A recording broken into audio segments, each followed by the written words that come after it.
राजकुमार ने अपना यथावत परिचय दिया तथा उस दानव को बाण मारने और पाताल में पहुंचने की सारी कथा विस्तार पूर्वक कह सुनाई।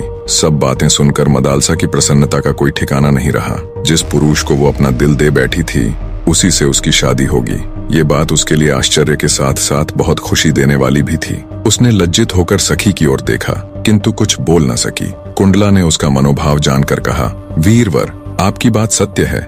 मेरी सखी का हृदय किसी अयोग्य पुरुष की ओर आसक्त हो जाए, ऐसा हो ही नहीं सकता। कमनीय कांति चंद्रमा में और प्रचंड प्रभा सूर्य में ही मिलती है। आपके ही लिए गोमाता सुरभि ने संकेत किया था। आपने ही दानव पाताल केतु को घायल किया है। मेरी सखी आपको पति रूप में प्राप्त करके अपने को धन्य मानेगी। कुंडला की बात सुनकर राजकुमार ने कहा, मैं पिता की आज्ञा लिए बिना विवाह कैसे कर सकता हूँ? कुंडला बोली, नहीं नहीं, ऐसा न कहिए, यह देवकन्या है। आपके पिताजी इस विवाह से प्रसन्न होंगे। अब उनसे पूछने और आज्ञा लेने का समय नहीं रह गया है। आप विधाता की प्रेरणा से ही यहाँ आ पहुँचे हैं, अतः यह संबंध स्वीकार कीजिए।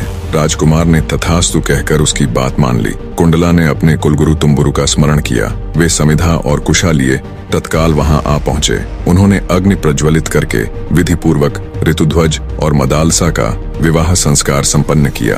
कुंडला ने अपनी सखी राजकुमार के हाथों सौंप दी और दोनों को अपने अपने कर्तव्य पालन का उपदेश दिया। फिर दोनों से विदा लेकर वह दिव्य गति से अपने अभीष्ट स्थान